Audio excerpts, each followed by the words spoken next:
Hello, welcome to PM Express. My name is Stephen Anti, your regular host. Now, Ghana appears to be going through a rough patch. On and off electricity supplies, insufficient water, which has been rationed anyway. And then just yesterday, we woke up to news of a 15 to 20% hike in petroleum prices. What is the real mathematics behind why you have to pay more? In any case, the rippling effect of the announcement has been very dramatic, and more is yet to unfold, considering that fuel is tied to a lot of economic activity and services. Transport fares are suddenly high. Food prices suddenly shoots up. So what's next? Are workers expected to receive a correlating increase in the minimum wage? That's a very fair question. And what happens to the single spine salary structure? Will that be reviewed upwards too? How would that affect how would the effect, I beg your pardon, of this increase in fuel prices hit industry? So we'll find out all of this on PM Express. Can we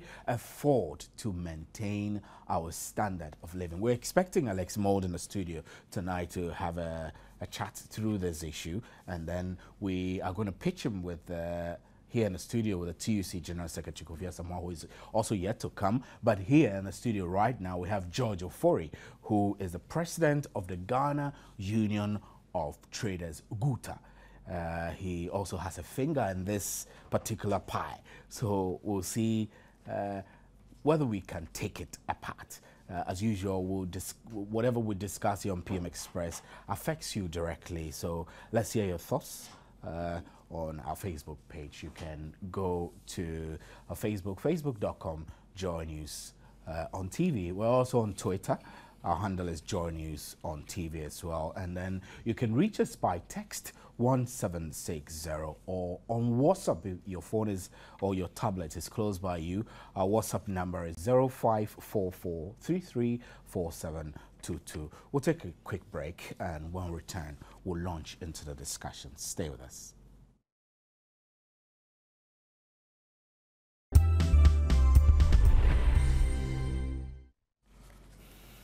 Welcome back to the studio. We have Alex Mould with us now. He's a man who currently has the toughest skin and has all the answers for us. So it's great to have you in the studio. And it's always a pleasure. Welcome, gentlemen. So this whole removal of fuel subsidies or reducing fuel subsidy, what exactly is the situation? Because I read in the statement that MPA brought out that there are still some of the subsidies are still in place.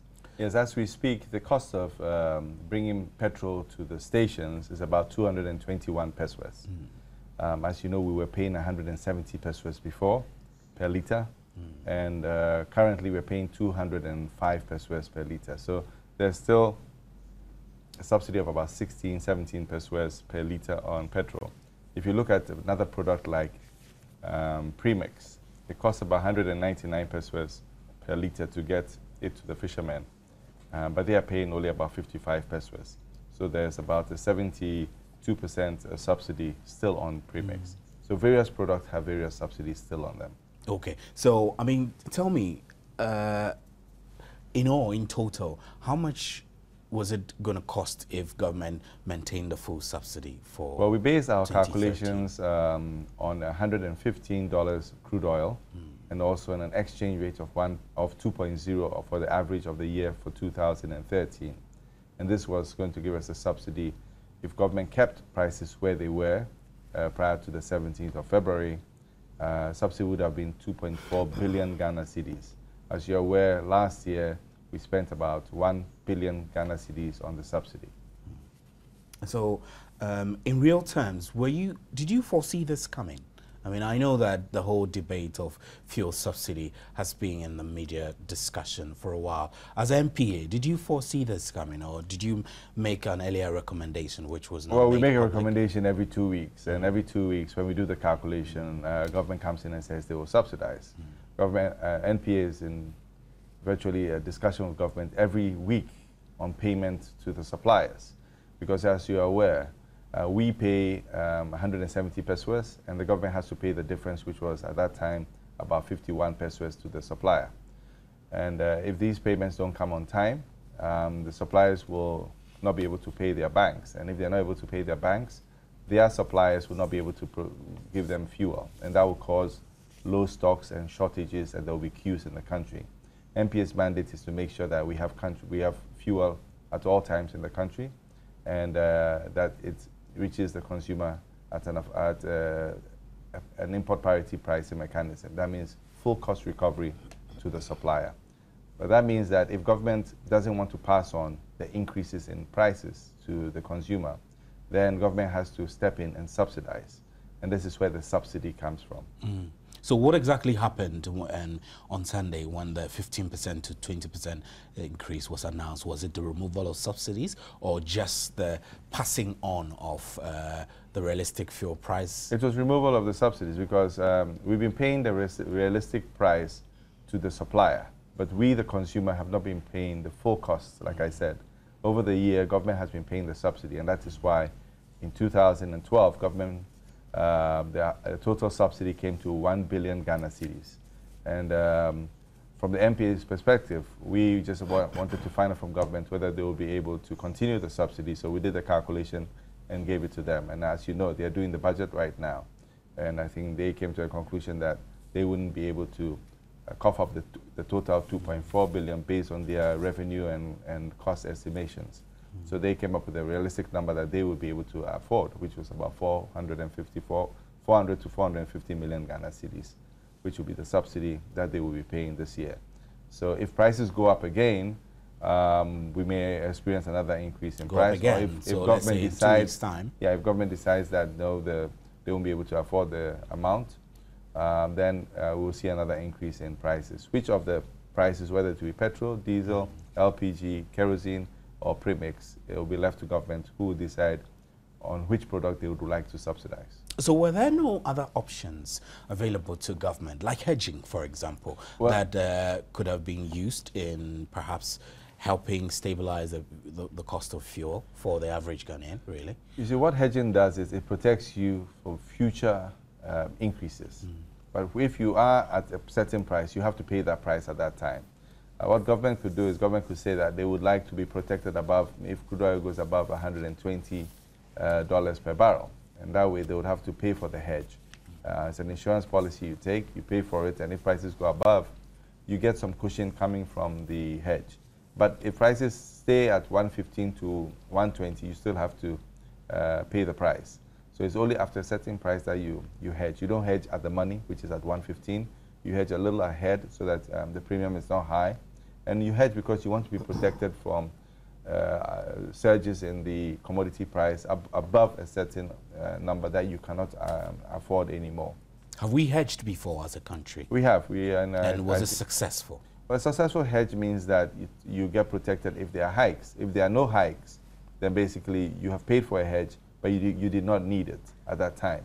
But you can never say you did not need it because when you hedge, you're anticipating that you're protecting yourself for future unknown prices. So when we hedged, were we successful? Well, that's what I said. When the question is successful means, I mean, if you buy insurance on your vehicle and you don't get hit, are you successful? Well, I mean, the insurance well, you didn't get hit. You didn't get hit, yeah. You're paying insurance. So you can't call that success. It's success because you paid for an insurance that if anything happened to you, you would be protected. So you were lucky nothing happened to you. But if something happened to you, you would have been protected. So we look at hedge. How much did it cost to hedge? It costs. It normally costs about $5 to $7 per barrel to hedge. It's not cheap. It's not cheap. So No, under the it's not. circumstances, if we were doing a mathematical calculation and we were thinking removing subsidy, hedging, which one would have been fair play on? Well, the same thing. You have to pay for it. Remember, when we did the crude oil price last year, crude oil was hovering around $107. So yes, you could have said, I mean, we would hedge above 110. You'd have paid a premium and you'd be protected for a year. But the year would have been over. You would have to hedge again. And when you're going to hedge, you hedge at the current price. It's 115 now, so you have to hedge at around 120. So you still have to pay the 115 price. Really? But it just protects you against a surge. If there is some sort of geopolitical tension in somewhere in the world and prices go to 160, for example, you're protected. And that is what you're hedging against. You're not hedging against the price of the oil as we speak, because this is the price you should So you're pay hedging for it. against the risk. You're hedging against the risk that something unusual could happen and move prices beyond your control. Okay, so Like you hedge, like you buy insurance against floods, but you don't anticipate a flood. But if a flood happens in Accra right now, a lot of houses would go down. Nobody's insured for that. Let me switch to you, George Ofori. George Ofori is president of the Ghana Union of Traders. Guta, do you have specific concerns about this removal of subsidies? Well, let me say that we are not an energy experts. But if you're talking about subsidies, what is subsidy to the Ghanaian, the ordinary Ghanaian? We do not understand what the subsidies mean, and even whether there is subsidy or not. We don't know. So what you care about is that prices have shot up. Yeah. And so it's up to the government to, as it were, educate us, the masses, that look, there's a subsidy of maybe about a certain percentage on the crude oil or the fuel. But if not, then we are left in limbo. And as a result of the increase, we are told that there are subsidies. How do I believe whether government have subsidized or not? So for me, to the ordinary Ghanaian, when you talk about subsidies, some of us take it very difficult to, believe what they are telling us, except they can convince us convincingly. What kind of conviction do you need, apart from to say that subsidies are very expensive for government to sustain and is not able to sustain, and so everyone should wake up and smell the coffee and perhaps pay realistic prices for That's what I'm saying. crude oil? That's what I'm saying, that they are talking about subsidies all along. Do the Ghanaian masses knows that really there are subsidies on the fuel prices or not? That is the issue that I'm talking about. Is it affecting the business of your members? Yes, but to go on further, I believe, and we believe, that the timing of the increase to some of us is not realistic. Not realistic. Why am I saying? So you have issues with timing. Yeah, why am I saying that? We have, energy crisis that are confronting us. We haven't solved the energy situation. And mind you, our manufacturing concerns, some of them, as a result of the inefficient use of energy, are using diesel and others to, propel their plants for production. And so with this increase, how do you expect the manufacturing firms to produce? And we are selling the products that are being produced by these locally manufactured goods. We have been told all the time that, look, we need to patronize made in Ghana goods. And if we are to patronize made in Ghana goods, and the cost of production is very high. Now, what is going to happen is that already these manufacturing firms are confronted with strong international competition, because the Chinese, the Koreans, the Eastern Tigers are all bringing goods down to come and sell, because they think the goods are cheaper. And they are not facing the kind of problems like the subsidies, like the fuel increases that we are talking about now in their respective areas. So automatically, our manufacturing firms are going to be faced with the realities on the ground. And since they produce for us to sell, automatically the goods will go high. We have been talking about cost of production being high all the time. And government, as it were, always made the Ghanaian public knows that the private sector is an engine of growth. But with this scenario, how can the private sector be able to perform creditably against these all odds? So really, whether you like it or not, there is going to be an automatic adjustment of prices. So it's not like somebody is going to sit down to calculate that, or this, that. But once the prices have shot up, automatically prices of goods. And we are aware that if fuel prices are increased, it affects all sectors of the economy. And so traders, the importers, is also not left out in this situation. So automatically, there is going to be an upward adjustment of prices. But the issue that also have to do with us, if prices are increased, are that patronage becomes a problem. And if people are not patronizing your wares, what happens is that the goods that are intended for sales will now be like stocks at warehouses. Meanwhile, they are not meant for stocking, but rather it's meant for sales. But what is going to happen is that because of this, people are not selling. And if you are going to contract a loan from the bank, how do you service your debt with the financial institutions. So at the end of the day, automatically you are using collaterals as a guarantee for the loans that you have accessed from the bank. And so if you cannot sell and then pay back the loan, what is going to happen is that your property will be sold out. And at that time, the businessman who has been described as an agent of growth is nowhere. It's not growing. Yeah, himself, it's not growing how much himself. more able to Yes. sustain business. Yeah. Alex, let me raise the issue of the timing that George mentioned a while ago. Do you see the timing as okay, like appropriate, in the face of the fact that we have challenges with energy already, we have challenge with water supply, so businesses which depend on energy are suffering, those which depend on water are also suffering. In the light of all these, do you buy into the argument that perhaps the timing is bad? Personally, for MPA, we just look to see whether we can sustain supply of petroleum products into the country. I think the sustaining petroleum products in the country far outweighs us not having fuel to fuel the country. And the question is, are we paying the right price?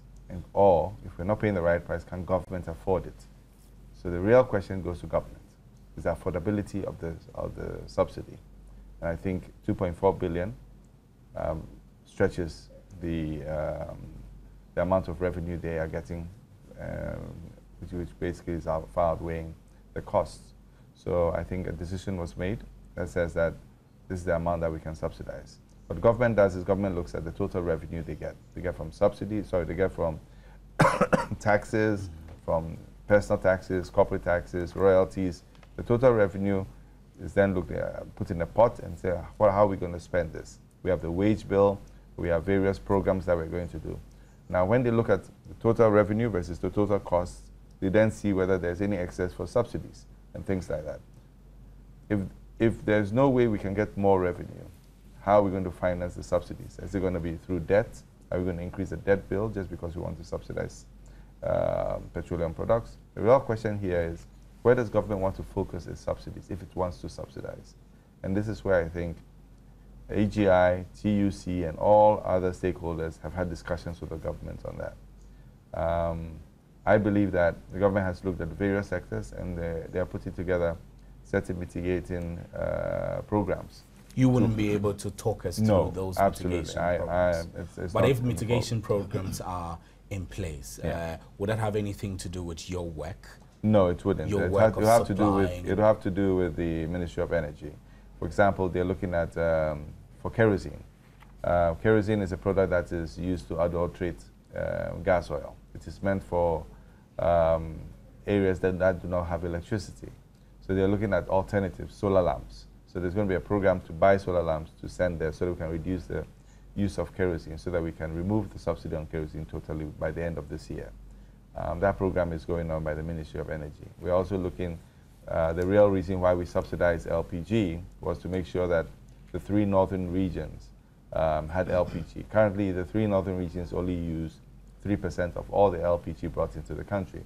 So basically, the subsidy, which was meant for these regions to stop their deforestation mainly, apart from increase the use in the urban, has not worked. It's not really worked, especially in those areas. It's worked in the south, and people now virtually do not use too much charcoal. They use LPG. So then if you remove these subsidies, then obviously it's going to get worse for people who are up north. Right? Up north, especially. So that's why the special programs are going to be done. They're going to have smaller cylinders, they're going to give them stoves, and they're going to reduce the price of LPG in those areas. The cylinders will be filled from a central area instead of being filled all over by retail outlets as we see now. So these programs, the Ministry of Energy will be rolling them out, and if there's any support the MPA can give, we will give that support. So this removal of subsidies, really, I mean, is it simply not a covering of taxes on fuel? What does that mean? I mean, is this really subsidy we are dealing with? Because well, let's look at the price build-up, because I think that is very important for people to understand, because there's this argument going around that government is pulling a wool over people's eyes. There's no real subsidy. The fact is there is a subsidy. Government gets only 250 million Ghana cedis from taxes from the petroleum sector, which is small. Remember, government's budget is over 16 billion, and it gets only 250 million Ghana cedis from subsidies. There's also the TOR debt recovery levy, which is a specific levy to pay for TOR's debt. And now you know how TOR's debt arose, right? Yeah. TOR's debt arose because the government said they were subsidizing fuel, and they did not pay TOR the subsidy amount. Basically, they deferred the payment. They never made the payment, and this payment went to Tamale Refinery. And we are paying for those sins, for not paying for those subsidies in the past. That is why we have the TOR debt recovery levy. That's also another 250 million Ghana cedis. Now, TOR debt was above 1.5 billion in 2008. And with the accrued interest over the years, and although the government has paid 1.4 billion, there's still over 300 million still sitting at TOR. I don't have the right figures. I mean, the MD of Tamale Refinery can give us the right figures. But the TOR debt recovery levy is to pay for a specific tax. It's a tax to pay for a specific debt that we all made accrue at Tamale Refinery. So the actual taxes government gets is only about 250 million Ghana cedis. Now, if you look at the price of petrol, when we were paying 170 pesos and the full cost of petrol was 221 pesos per liter, the tax component on it was less than 21 pesos per liter. So that means that if even you took off the 21 pesos per liter, which includes the TOR debt and the taxes that accrue to government, you will still have 200 pesos to pay. Now, if you're paying 170 pesos, and if government never took any tax, you still have to pay 200 pesos. Can you explain to me whether there is a subsidy or not a subsidy? You tell us. Well, there's a gap of 30 pesos. So who's paying that 30 pesos? Government is paying it. But government hasn't got any taxes. The taxes, remember, were the 21 pesos. Now, I've said that we remove the 21 pesos. You still have 200 pesos. So 170 to 200 pesos. You pay the supplier 200 pesos. You, the consumer, pay 170 pesos. The 30 pesos comes from government. That is a subsidy. That is a subsidy. Well, we have a couple of messages that are coming in. I'll read some of them to you. Mario Perez Sr. says that what happened to NDC's promise to reduce petrol drastically?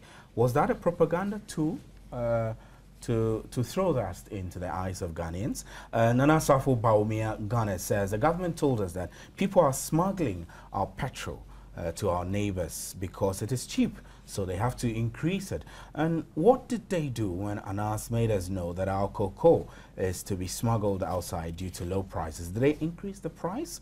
No, they didn't. So have they increased petroleum, leaving out cocoa and wages? Ghana, God is watching. And Chris Thompson, Tornado Agro, says that minimum wage should be increased in order to meet the demand of goods and services. Ali Saliu says, Steve, it is our tax money government is using to subsidize the fuel price. Yes. So what's government's problem? Government should help grow businesses, not collapse businesses. It is our money, not government's money. Seu Isaac Laughter Tebi says, indeed, this is a very hard time. I don't think this is when the government should remove the subsidy. The worst of this is the LPG gas. If we're complaining about global warming and the government decides to make such increments, when are we going to? I want to know which government closed down Tema Oil Refinery. Apia Joshua says, fuel price increment at this moment is unfortunate. Government must be sensitive to the electorate. Or is it that the president doesn't buy fuel? That's why there's early increment. Aziz Abdul Rahman says, I wonder why it is easy to increase fuel prices but difficult to increase wages of workers. Please ask your guest for me. And Benjamin Bonti says, Ghana's situation is the worst ever, and the earlier we seek solutions from men and women with a know-how, regardless of their political affiliation, the better for this nation. And Prince David Beriga Lincoln says, why will they rob Peter to pay Paul? The finance minister indicated in an interview that government has removed such to rechannel into social interventions. Were they sleeping when they promised to build 200 senior high schools with with which money? Sorry, I beg your pardon. And then Adam Abra says, to me, the government has got enough blame for the light and water issues, but we have never noticed the main cause of these issues is the high rate of rural-urban migration. To me, the water and light issue is only a problem in Accra and Kumasi, where we have the highest population. I have spent 3 days in Ho, and our tap has never gone dry, nor our light went out. We all want to be in the big towns, forgetting our small towns or villages. Otto Eric, we have seen shortchanged, we've been shortchanged by our government. Ghana is in a state of chaotic concert party, and it isn't hilarious any longer. It will take deliberate and serious implementation policies to meet our needs. As of now, it's a concert party, which is, Mr. Mould, some of the comments that are coming in, those talking about timing, whether the timing is right, whether wages will be, maybe I should put that to George. Are you expecting that when those of your members who employ average Ghanaians, if the demands are made for increment and salaries, would you budge? Come again? Are you expecting that your members should begin to be thinking about increasing the salaries of the people they employ? Thank you very much. I think Alex in his submission made a point about revenue generation, and I want to also react on that because every year we are being told by the GRA, i.e. Customs, Excise and Preventive Service, Internal Revenue Service, and the VAT Service, that they have exceeded their revenue targets. Sometimes you will hear them in October, November, thereabout. And so if we are having, this exceeding of targets by this our tax agencies, then of course, I think there is much revenue to be used as a buffer or to soften some of these subsidies, if really the subsidies are there.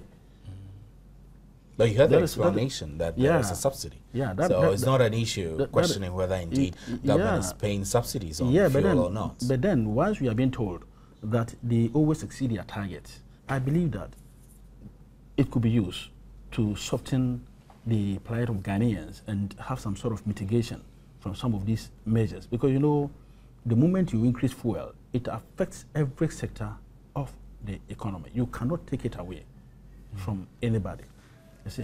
But as to the question that you ask, let me say that this issue is going to affect employment. Living standards are going to suffer. Yeah, and employment also, because if I cannot manage to pay my 10 workers that I've employed, I need to get about 50% off and try to manage the 5 that I could, so that I will not have any kind of problems within my establishment. And so it's going to affect unemployment as, a difficult situation. And so we must also look at that sectors also. I mean, when these fuel prices also came in, I heard my brother Alex talking about the exchange rate, that is the depreciation of the CD, which is also a factor in some of these things. And I asked myself, what is happening? Because if we are talking about the management of microeconomic indicators, it's just like the government putting up infrastructure projects, because no individual or private person can build a dam, build roads, build energy and what have you. It's up to the government. The onus lies on the government to provide some of these facilities. And so the management of macroeconomic indicators like the free fall of the cedi, it also is onerous on the government to have managed it. Because right now, the way the cedi have depreciated so fast in terms of the percentage, we cannot, because it was a factor that was mentioned as part of the increment in fuel prices beside the subsidies that we heard the NPA boss, my brother Alex, talking about. So this is also a factor. And so the other side also have to do with, my brother, if we have to solve the problem, the other side have to do with export commodities like cocoa, gold, manganese, diamond, timber, and what have you. What about them? What about them? It is them, because we're trying to say that if we had the receipts of the proceeds coming down, it should be able to also soften the prices of fuel, because you know price of fuel increases is a major issue. I can't get the correlations between that and the price of fuel. No, we're trying to, as it were, balance the equation.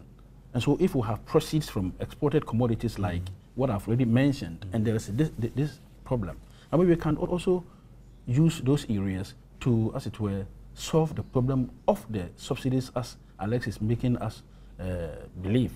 You see, so that's my problem on that, because after all, it's just like softening the situation. And if you have proceeds, and all these proceeds are being sold and brought in the hard currencies like pounds, dollars, and what have you. And so that is the argument that sometimes some of us also make, that if we have export commodities proceeds, can't we use some, if there are subsidies that needs to be removed, can't we use some to, as it were, soften the situation for us? Alex, So is there a that's how- negotiation with the removal of these subsidies? Anything else that can be done? I mean, from the argument I'm getting, we could perhaps increase proceeds from cocoa and other export commodities. I think George has hit the nail on the head. And We then, need to improve our productivity. and then before Alex comes, you know, always we have been told that we have also exceeded. We have gotten more than, you know, in terms of cocoa production, we are in gold production on the world market. We have gotten this, we have gotten that, and so, I mean, Alex will. I think in a nutshell, we need to be very transparent with our revenue and our costs. People of Ghana need to know how much money are we getting from all these areas and how much money are we spending. And this is where the budget comes into play. Yeah. There has to be continued exposure for everybody on how we are doing, how the economy is doing. If we have it quarterly, like companies have it, it will be good for people to know. The bottom line is that the country is like a company.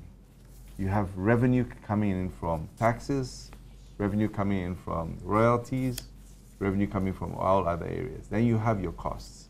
You have various programs that you've done. You have the various ministries, health, education, all these are heavy spending areas. Defense, all heavy spending areas. You then put all of that together and say, this is how much I'm going to spend on these areas, and this is how much money I'm going to get. This is the budget. Then you come to say, if I want to spend more on health, I need more money. How do I get more money? That is where they go to the GRA, and this is where my brother George was talking about. But the issue here is, Honorable Setekwe actually came and said the targets were not met. They increased the targets twice for the GRA, and they were not met. So we need to understand that we need to be more productive in this country. We need to be more vigilant on how we get into agreements for royalties and other things like that, how much income the government is going to get. We need to renegotiate most of these things. And I think this is what I believe Honorable Setekwe will be doing as he's managing the economy.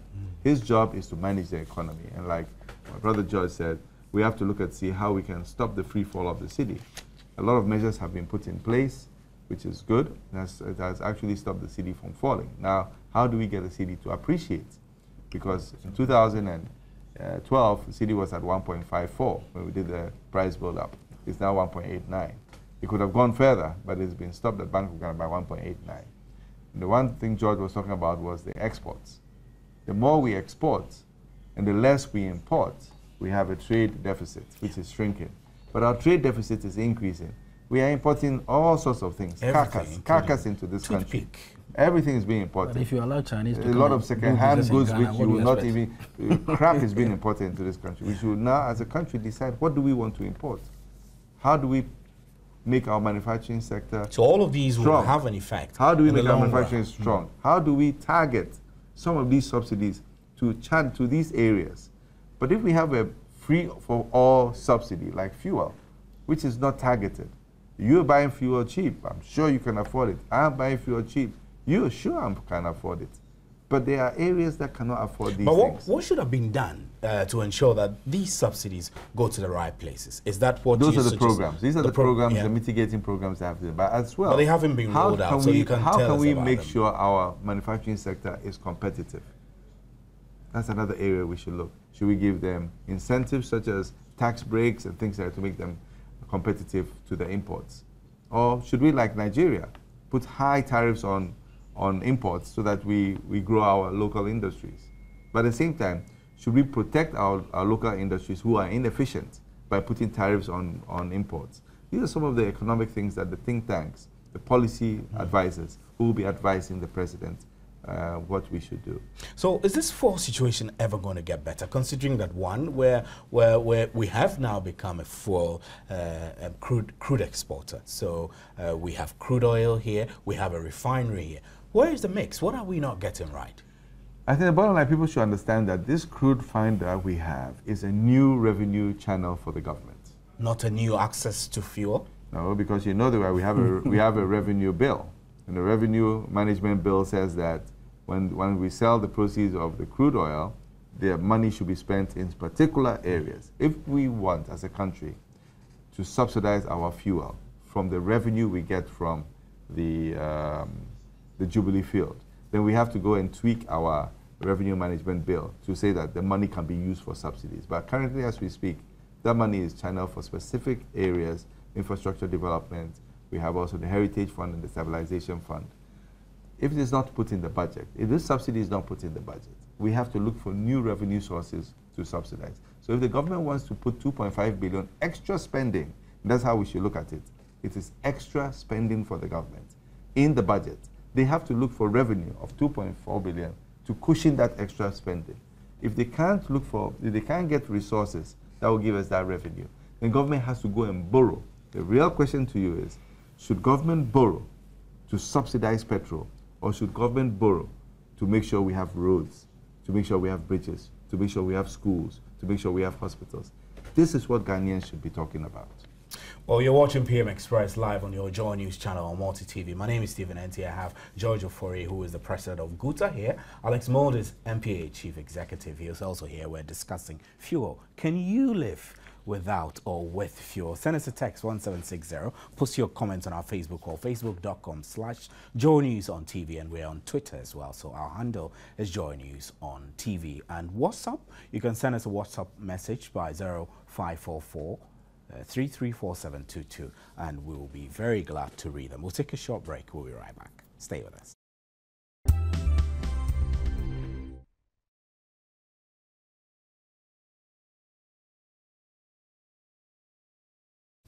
Welcome back to PM Express. My name is Stephen Enti, and like I said, you can join us by text 1760. Post your Facebook comments on our Facebook or facebook.com/Joy News on TV, or send us a tweet at Joy News on TV. So let me come to you, Alex. Is there any chance that in your next review period, perhaps prices of fuel will be reviewed downwards? Absolutely. I mean, if crude oil prices drop to $80, $70, and we do the calculation, yes. But remember, if crude oil prices go to $140, yes, we'll have to increase prices as well. What we have right now is a budget based on, or we have prices based on $115 crude oil and an exchange rate of 1.89. The real question is, if prices go up, would government continue increasing the subsidy or not? And this is what we've seen in the past. The government says, I will subsidize this amount of money, and prices go up, and the government says, please don't pass it on to the consumer. George is laughing all through because you're not very sure, George, right? I mean, you're thinking that it won't happen, that fuel prices will review downwards, ever. You don't think so? You don't have hope in that? No. But the real question is... Because Alex keeps on telling us that the subsidies have not been fully removed. So so what is the justification? That so even if it's... Would you be in a position to tell us in percentage terms, or perhaps the amounts that is still, government is still bearing, the total? For the year, as prices go, we're talking about something close to between 400 and 500 million Ghana cedis. That is still on. That is still being on. subsidized. This is what government has to put in the budget and go to Parliament for approval. This is still in. Petrol is about 8%. I think diesel is about 9%. Premix is over 72%. And kerosene is about 30%. So there's still subsidies on every product as we speak.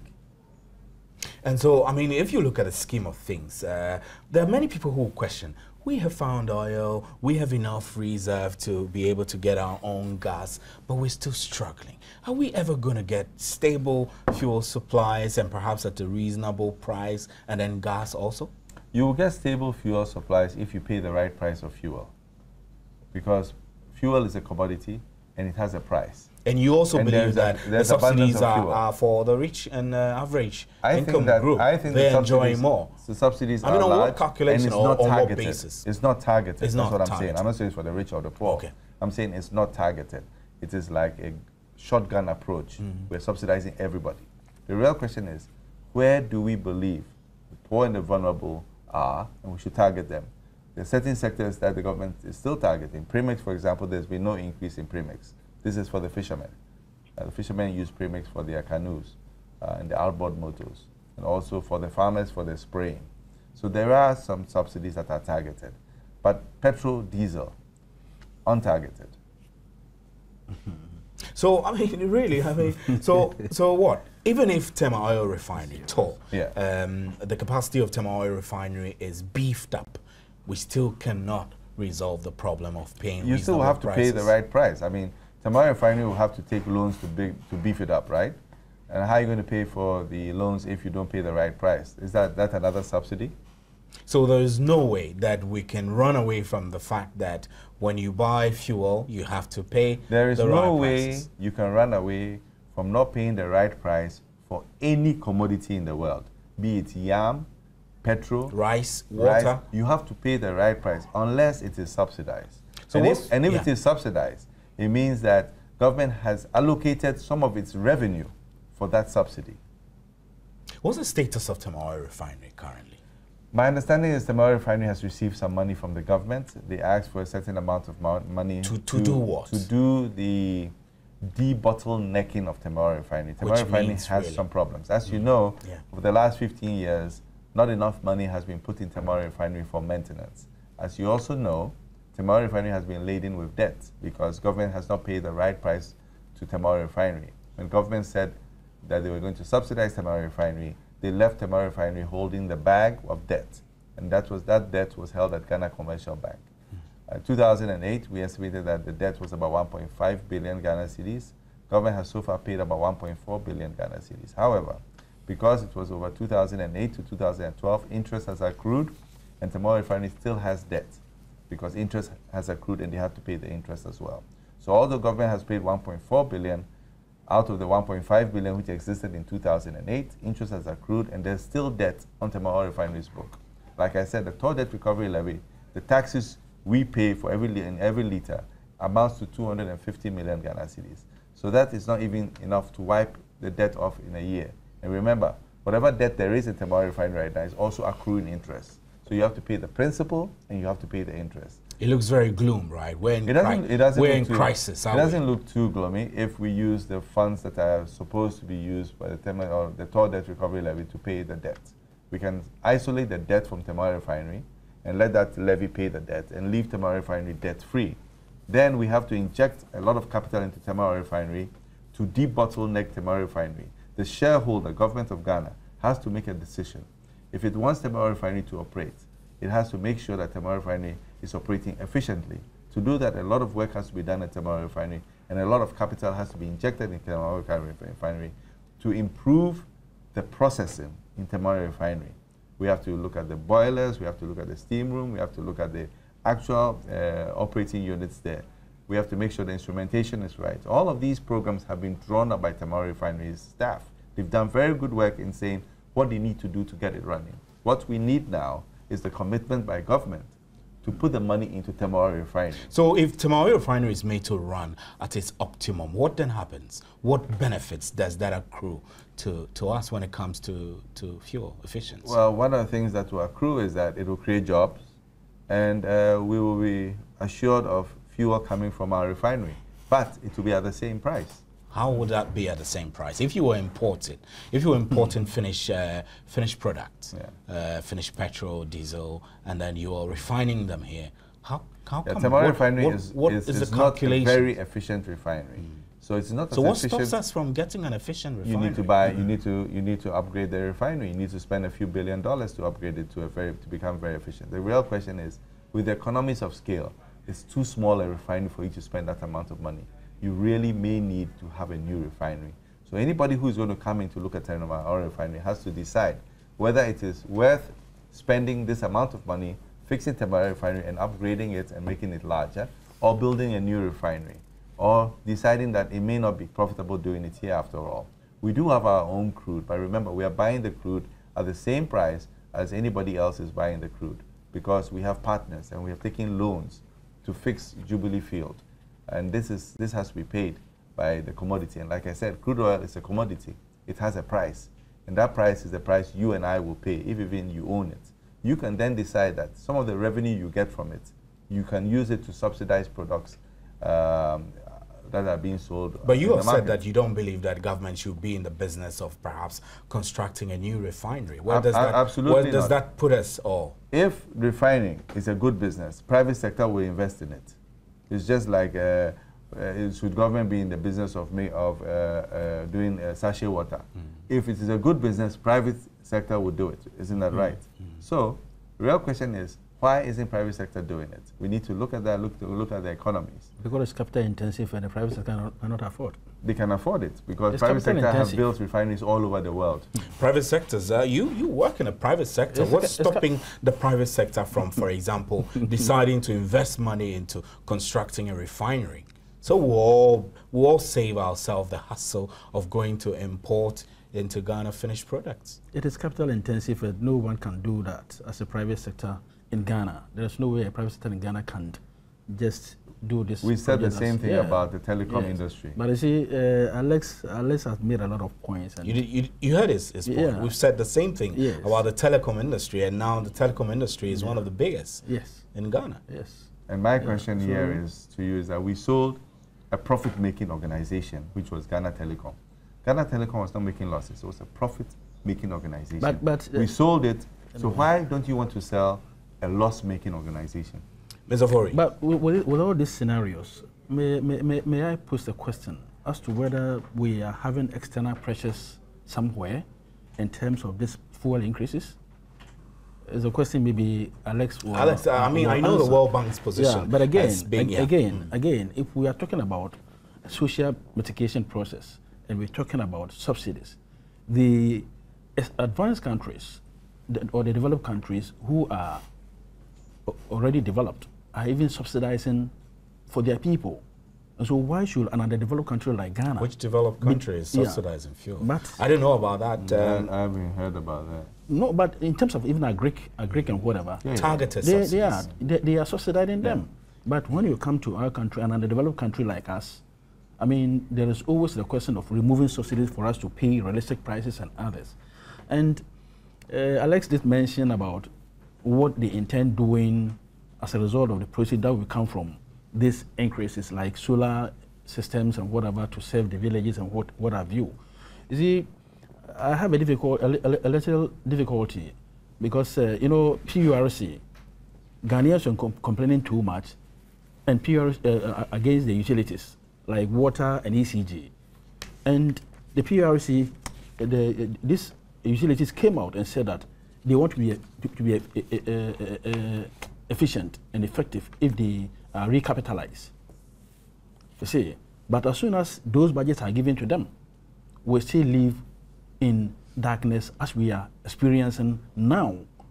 They are, at the end of the day, not being effective and efficient as they claim. Meanwhile, they ask Ghanaians to pay more in terms of utility bills to be able to be efficient. But meanwhile, it is the same old story. So what is the guarantee, even, that if all things being equal, if the subsidies have been taken away, we are going to see what Alex is telling us, that we are going to get a lot of, you know, infrastructure development and what have you. So I was thinking that for us as Ghanaians to be convinced, the government should have rather put in those facilities first, because it's just the egg and the chicken. Finance it in advance. Finance it in advance, and then you can convince Ghanaians that, look, I have done this, I have done that, I have done that, and because of that, my revenue target have gone down. So please, I want to increase fuel prices, and I believe with that, Ghanaians will embrace it the more than asking us to pay only for us to see maybe nothing. That is the concerns that a lot of Ghanaians would like to hear from government i.e. NPA and Alex. Alex, you want to comment Well, on that? like I said, NPA's role here is just to ensure that we have fuel in the country. What we're talking about here is policy and economics, and has nothing to do with NPA. I'm just adding what I believe should That's happen. right. But I think the crux of the matter is there should be some poverty reduction, and also Strategy. some targeted strategies to help certain sectors of the industry. Which will not be your business, really. No, not only that, but I think there should be discussion. And I think there's always been a political discussion on fuel. But there should be a discussion on the economy. We're all Ghanaians, whether you belong to the MPP, CPP, NDC. We should discuss what is best for us in the economy. You're not going to satisfy every constituency in the country, but you should do what is best for majority of the people. Do you think government is under pressure from, say, institutions like the World Bank to kick out fuel subsidies? I don't quick think enough? government is under pressure. Government is under pressure to do the right thing. Government is under pressure to make sure that the economy works for us. And I think by doing so, they are looking at what is the best thing to do. If you don't have revenue for subsidizing, and you still want to subsidize, something has to give. You have to stop some of the other forms. The question is, are you prepared to stop school feeding? You think Ghanaians can pay this realistic fuel prices? Yeah, I believe Ghanaians can pay the We should realistic bite the bullet. But like I mentioned that's earlier better. on, like I Yes. mentioned earlier on, I mean, Ghanaians, how much do Ghanaians spend on telephones? How many, what's the telephone penetration? 25 million. like I mentioned earlier on, you know, the revenue agencies have been telling Ghanaians, we read from the papers all the time, that they've exceeded their targets. That is my worry. If Well. they have exceeded their targets, why is it that we are always found in this type of situations? So that is the worry of some of us. And to us as traders, you know, Well, we- you're sort of we will have I'll to read pass some the of the back comments anyway. before we wrap up and leave. Clement Ari says that Ghana is becoming a hell. Political crisis with case in court, water crisis, electricity power crisis, the worst, deleting the subsidy on fuel. So this is part of the Better Ghana promise by President tell John Mahama that I voted for him in election 2012, but I swear with my blood that well, I will not read the rest of them, I beg your pardon. And Dan Nuete says that I wish we must stop this blame game and bring our heads together and solve this problem, because we already voted him as the right man. We think he alone can do this. And then Dixon Desire from Laura, you say, Stephen, kindly find out from Mr. Mould if government simply removed all the taxes that have been imposed in the petroleum products, would there be need for government to subsidize fuel? Yes. There will still be need Yes, for there will government still be a to need. subsidize. And I wonder why government should tax me and give me the money back in the name of subsidy. Why not simply stop taxing me? God save us. And Atao Deras Froko says that LPG is to rise by 50%. So back to forestation as an alternative is a really the big. Well, and then Al Majid Nasiri Dauda says the cost of petrol and diesel have been increased by 20%, while that of liquefied petroleum gas went up by 50%. I hope this time we will get about 70% salary increment. Mr. Mould, before I let you bounce off, tell me what the ex-refinery price differential is.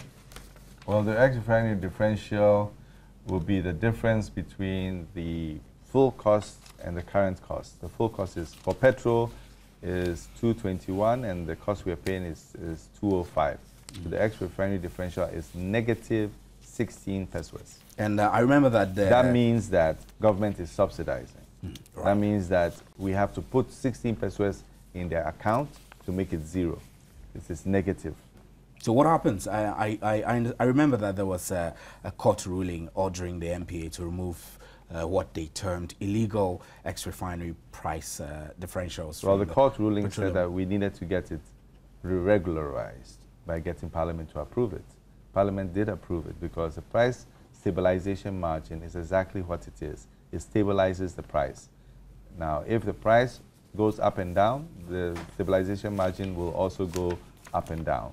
If the price continues just going up, the stabilization margin will be negative, and so government will have to subsidize it. This is what government has done. the past year. That is why we have paid 1 billion Ghana cedis. So as it does subsidy. mean that the price can come down, right? No, it can't. It can't. How is it going to come down? My name is Stephen Enti, and we'll end on that note. I'm sorry, I beg your pardon. We've run out of time already. And we had Alex Mould, who is Chief Executive of MPA in the studio. George Ofori is President of GUTA. Thanks for joining us. Join us again tomorrow for another interesting edition of PM Express. Good night.